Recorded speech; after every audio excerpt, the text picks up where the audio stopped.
worldwide.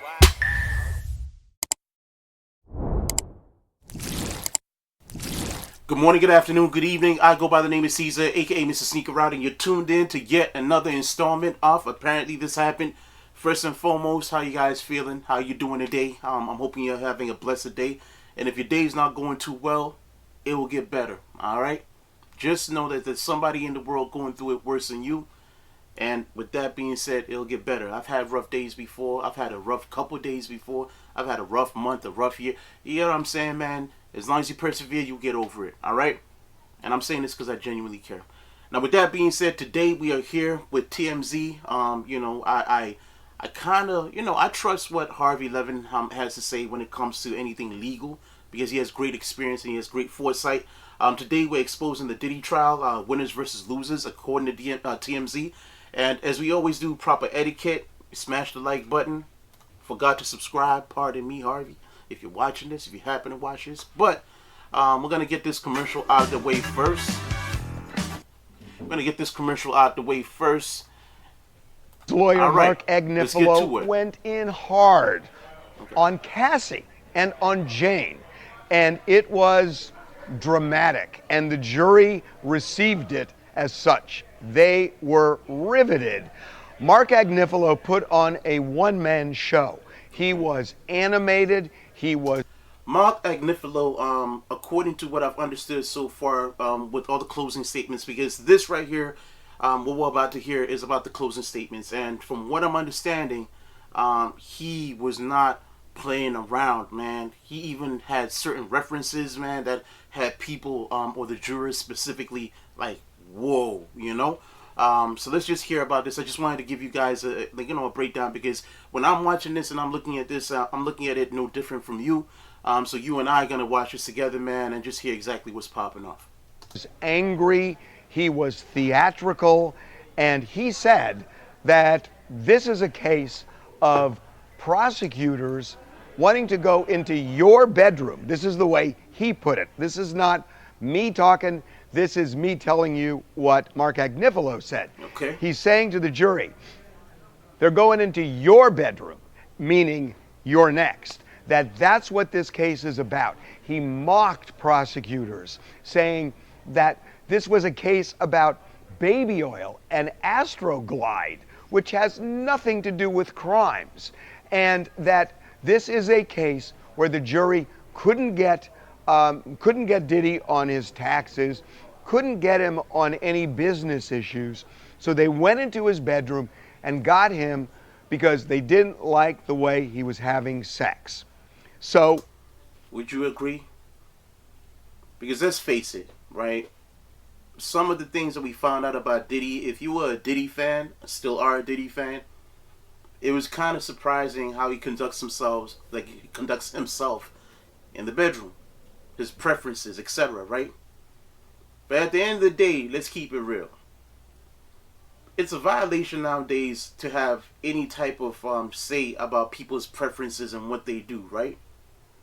Whether you prefer the same sex, whether you don't, you get what I'm saying? Like, whether you prefer both sexes, it is a sensitive subject. So, in reality, Mark Agnifilo is using a great angle to like kind of touch on people's like, hey man, if that was me and I was on trial, would I want to be judged for my preferences? Because who knows what each juror's preference is behind closed doors in their own private life. You get what I mean? So that is a great angle to use, man. But the one thing that I keep on playing over in my mind is, will they get Diddy on a technicality? You get what I mean? Like, would it be in a technical sense? Okay, fair enough. We don't want to be judged based on what we do behind closed doors. But at the same time, technically, he violated here, here, and here. And from what I'm understanding, it takes only two separate things for them to tie in a RICO and make the RICO real, to make it a genuine RICO case. So in my opinion, I'll keep on saying it, I don't see it. If you're talking about a man being violent in a domestic sense, man, domestic violence, 100%. Is he twisted, man, in terms of how he treats, he has treated certain females? 100%. Is he a violent individual at times? 100%. paranoid, this, that, might have an issue with drugs, 100%. But the RICO, man, is just something that I am struggling, you know. And then they're entering deliberations on, I believe, on Monday. This is tricky, man. That's the overarching theme here. What is really interesting to me is that we have done multiple documentaries on Diddy, on the trial. I think 7 months ago, I interviewed Mark Agnifilo for one of these docs. And Agnifilo told me exactly what he said to the jury 7 months later. So he didn't waver in terms of his approach to this from 7 months ago until now. Even after the prosecution presented its whole case, it was a carbon copy of what he said on the Tubi documentary, that this is bedroom police. And that is the way he put it. Wow. He called them bedroom police, man. I don't know if you guys know Shabba Ranks, man. Bedroom bully, bedroom police, man. It's crazy. Now, he went in super hard on Cassie and Jane. That seems like a risky proposition, but he did. He said that when it came to Cassie, she wanted money, that she got $20 million from Diddy. She got $10 million from the Intercontinental Hotel. That she didn't go to the police, he said. She went to a civil lawyer for money. And he said that's what this case was about. And then in just a dramatic, theatrical way, he is,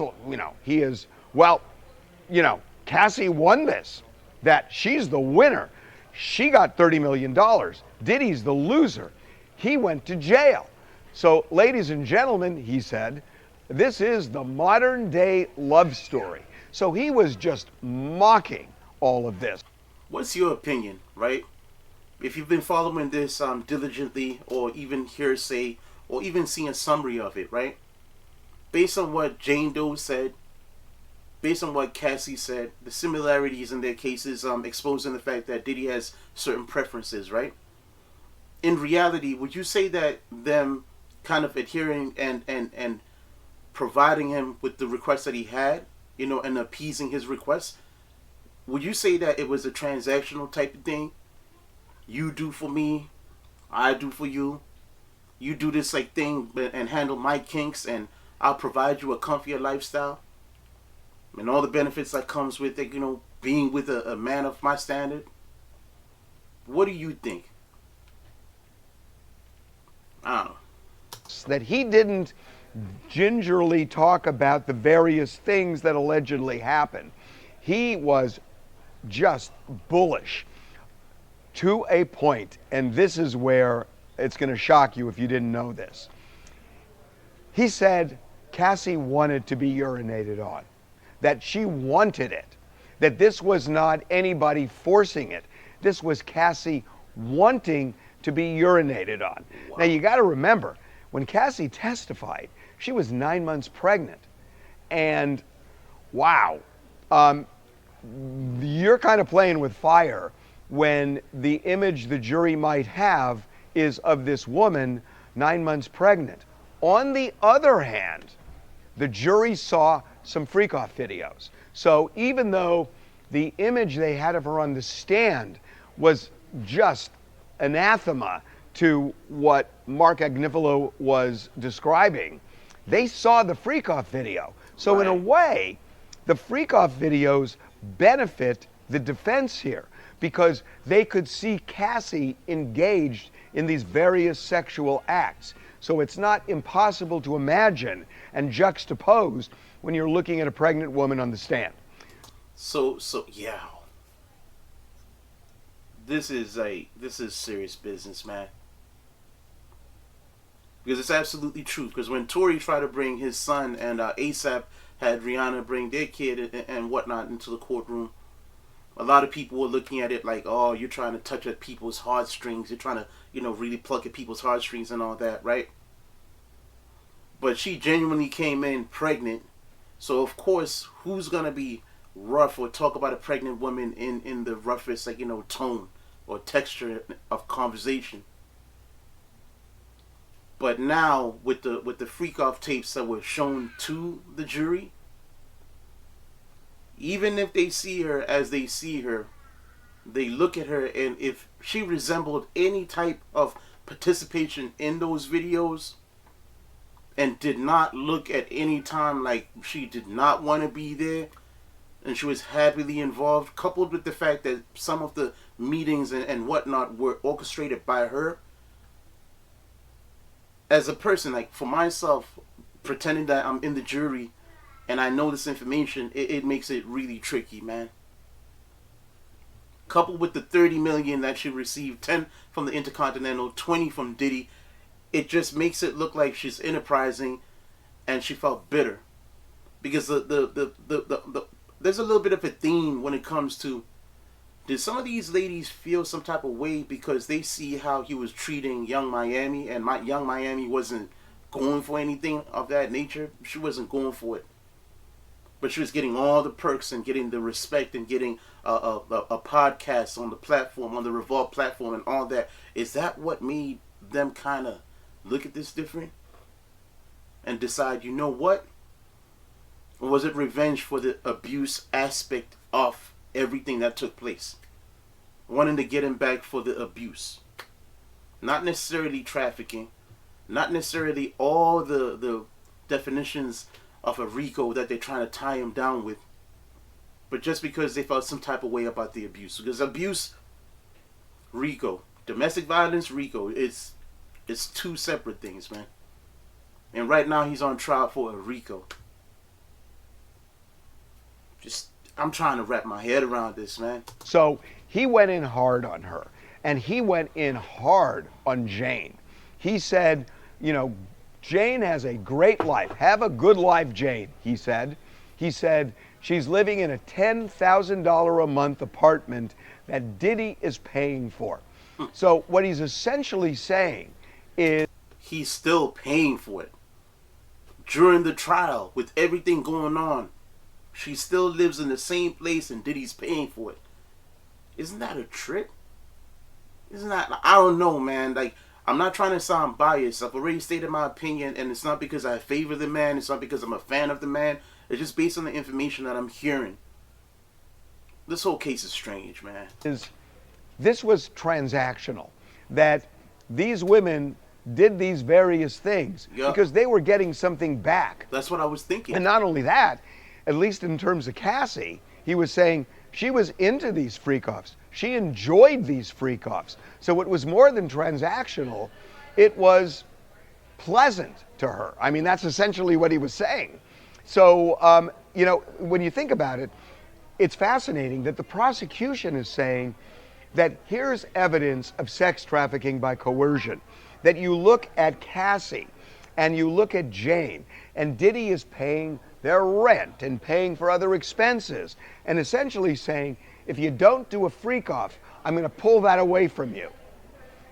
The defense is saying, yeah, he was paying for their rent and he was paying for other expenses and making Cassie a recording star, but it was transactional because they were into it because they wanted that. And if the freak offs were part of that game, that's just part of the transaction. So, because ultimately, the way I'm seeing it is this, right?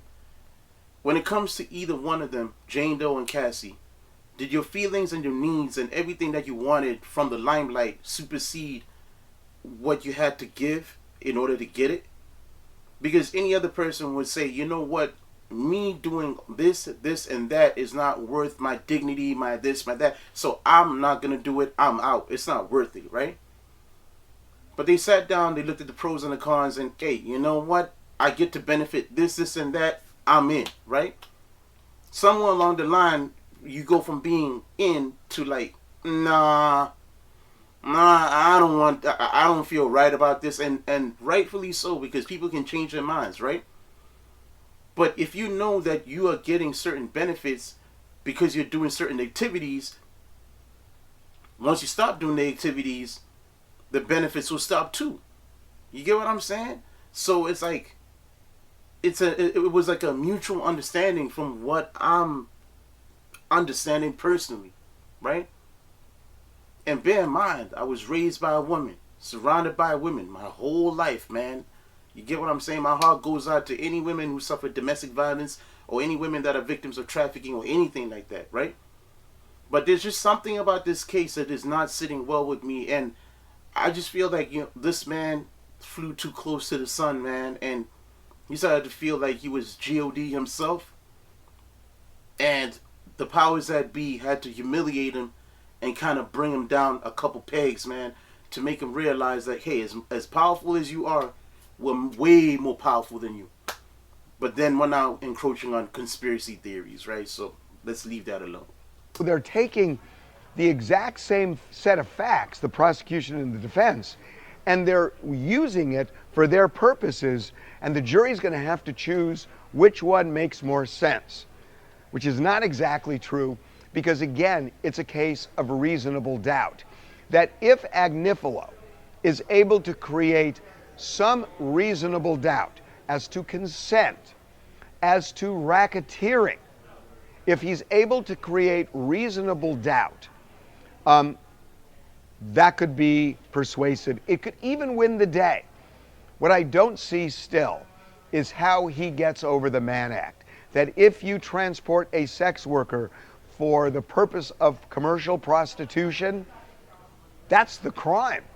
And unless the jury says this is bedroom police, I don't see how he gets out from under that, except that what Agnifilo is kind of telling the jury is ignore that law, that the prosecution is misusing it to get into your bedroom, and that's wrong, and they shouldn't be doing that. So if the jury ignores it, and there actually is something called jury nullification, that could save him even on the Mann Act, or even get a hung jury. Speaking of the jury, they will get jury instructions now on Monday. They will presumably deliberate late Monday morning, and then we will just see. They will be able to deliberate Monday, Tuesday, and Wednesday. Thursday, the courts are closed, but the judge said he would allow them to continue deliberating even on Thursday, even though the courts are actually closed. I am not sure how that exactly works, and again, we have no idea when this verdict will come in, but it's not coming in today for sure. They will get it on Monday. We will be all over it. So, as we say, stay tuned. Man, this is about to go crazy, man. Monday they get the instructions. Deliberation starts on Monday. Could it be possible that by the end of Monday we have a verdict? Could it be possible by the beginning of Tuesday we have a verdict? Will it take all the way up until Wednesday, Thursday, where the judge might have to have a scheduled staff, a couple staff members on premises while the jury deliberates and figures this whole thing out? This is about to be wild, man. And as Ray J said, man, like, somebody is setting up a party already, or a celebration party for his release, and I don't know, but with the whole Mann Act and all that, and will the jury feel like, okay, man, fair enough, you're not caught up in a RICO, but you do have to pay for the abuse that you were delivering to these ladies. But then is that a misuse of you being a juror? This is so crazy, man. There's so many morals and everything associated with this. You have to be moral. You have to be upright. You have to be a good person, and and just deliver the right judgment. It is insane. But guess what? When we hear it, you hear it, man. And when we hear it, we'll discuss it. And this is going to be a big one. This is one for the ages. With that being said, my name is Caesar, aka Mr. Sneaker Rider, and you've been tuned in to Apparently This Happened. I thank one and all for supporting. I thank every single person who smashes the like button, passes on the material. I thank every single person who just breaks bread with us and joins us. All right, do me a solid, like and subscribe if you haven't already. Hit the comment section. Let me know what I could improve on, what I'm doing great, man. Anything in between, or if you want to just say what up, I'm right here. All right. You guys have a phenomenal day. I'll catch you guys in a few. Don't chase a number, chase a dream. 1.